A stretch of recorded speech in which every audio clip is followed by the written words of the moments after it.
மூணாவது பார்த்தீங்கன்னா சதி திட்டம். தேவ பிள்ளைகளுக்கு விரோதமாய் சதி திட்டம் தீட்டினா ஆமான்.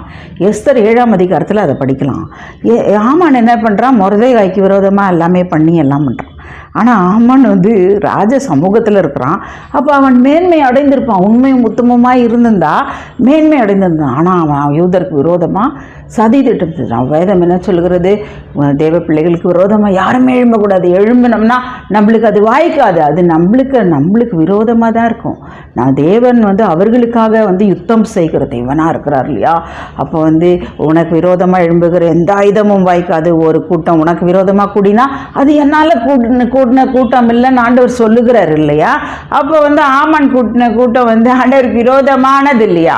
அதனால ஆமானே அவன் செய்த எல்லா தூக்கு மரத்தில் அவனையே தூக்கி போட்டாங்க இல்லையா? அதை நம்ம படிக்கிறோம். அதனால இந்த நாளில் தேவ பிள்ளைகளுக்கு விரோதமாக நம்ம எழும்பாமல் இருப்போம்னு சொல்கிறேன். நம்ம மேன்மையை இழந்து போயிடுவோம் இல்லையா? அடுத்தது குருக்கு விரோதமாக குற்றம் செய்தவன். நீங்கள் கண்டுபிடிச்சிருப்பீங்க இந்த நேரத்துக்கு யூதாஸ் தான். ஆண்டவர் எவ்வளோ கூடவே இருக்கிறான்ல. அவன் ஆதியிலேருந்து கூட அவனுடைய சத்தியங்கள் எல்லாம் கேட்டான். ஆனால் கூட பார்த்தீங்களா, அவனுடைய பண ஆசை, வேதம் சொல்லுகிறது பண ஆசை எல்லா தீமைக்கும் வேறா இருக்குதே. எல்லா தீமைக்கும் பெரிய தீமைக்கு போயிட்டான் பாருங்க அவன். இதை லூக்கா 22 நம்ம படிக்கும். 22 அவன் பண ஆசையின் நிமித்தம் கர்த்தராகிய இயேசு கிறிஸ்துவை காட்டி கொடுக்கிறான். அப்போ ஆண்டவர் சொல்லுகிறார், இவனுக்கு ஐயோன்னு சொல்றார்.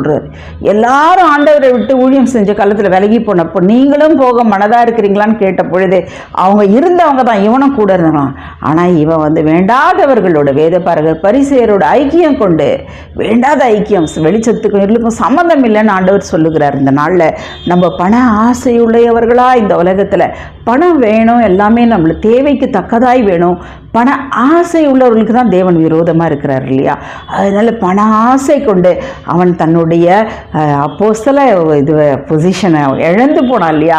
நித்திய ஆக்கினைக்கு அவன் போனான். ஐயோன்னு ஆண்டவரே சொல்கிறார். எத்தனை பயங்கரம்! மேன்மை இழந்து போயிட்டான் யூதாஸ்.